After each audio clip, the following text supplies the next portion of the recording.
She grew up learning one brutal lesson early: life does not care.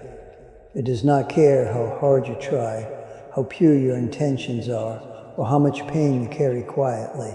The place he came from was not designed to produce winners. It was designed to break people slowly, without noise. His childhood was a collection of unfinished dreams: a father who disappeared before responsibility ever arrived, a mother who worked until exhaustion became normal, a home where silence was heavier than words. He learned early that asking for help only brought disappointment, so he stopped asking. At school, he was invisible, not talented enough to be praised, not rebellious enough to be feared. Teachers overlooked him. Classmates used him when convenient and forgot him when not. He tried harder than most, yet somehow always finished last. Every failure stacked on the previous one until trying itself began to feel pointless. He believed effort should lead somewhere. That belief hurt him the most. As he grew older, the world didn't soften. It became sharper. Rejections followed him like shadows. Jobs denied him without explanation. People promised support and disappeared when things became difficult. Trust became a mistake he paid for repeatedly. Nights were the worst. Alone with his thoughts, replaying every failure, every insult, every missed chance. He questioned himself constantly. What was wrong with him? Why others succeeded with ease while he struggled just to stand still? He wasn't lazy. He wasn't careless. Yet life kept pushing him down. Slowly, hope started to feel dangerous. Every time he hoped, it ended in pain. Every time he believed, reality reminded him how replaceable he was. The disappointment didn't explode. It settled. Deep, quiet, heavy. One night, after losing the last opportunity he thought would change everything, he sat in the dark for hours. No tears, no anger, just emptiness. That was the moment something inside him shifted. Not motivation, not inspiration, acceptance. He accepted that no one was coming, no miracle, no shortcut, no rescue. That realization hurt more than any failure, but it also freed him. If no one was coming, then complaining was useless. If no one cared, then approval was meaningless. If the world was unfair, then fairness was no longer a requirement. He stopped talking about his problems. He stopped explaining himself. He stopped hoping people would understand. Instead, he turned inward. His days became quiet. His nights became long. He trained his body when motivation was absent. He trained his mind when confidence was low. He pushed himself when quitting felt logical. Progress was slow, almost invisible, but it was real. Pain became familiar. Loneliness stopped scaring him. Discipline replaced motivation because motivation failed him too many times.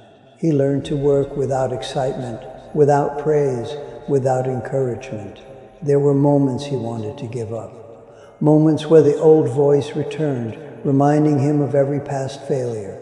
Moments where exhaustion felt permanent. But he kept moving.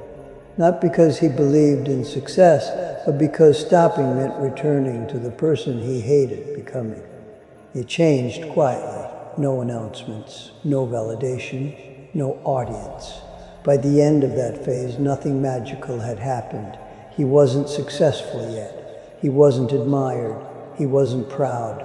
But he was different. He no longer begged life for mercy. He no longer feared struggle. He no longer needed permission to continue. And that made him dangerous. Real change doesn't announce itself. It shows up one day as calm under pressure, as control in chaos, as silence where insecurity once lived. Years passed. While others searched for motivation, he relied on routine. While they chased quick results, he focused on long-term damage to his limits. He became comfortable being uncomfortable. That skill alone separated him from most people. People misunderstood his silence. They thought he lacked confidence.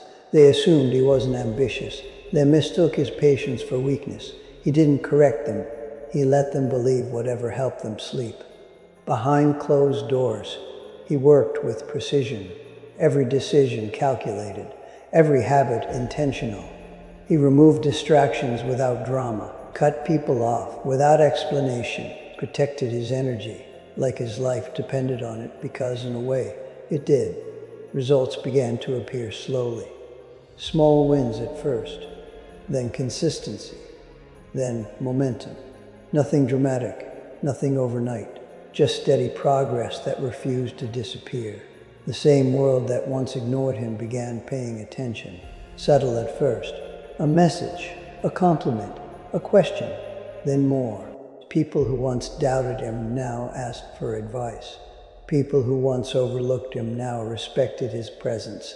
But success didn't excite him the way he imagined it would, because scars don't fade when circumstances change.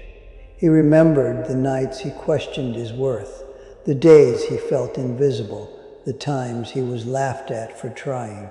Those memories stayed with him, not as pain, but as reminders. Reminders of how fragile comfort is, how temporary approval can be.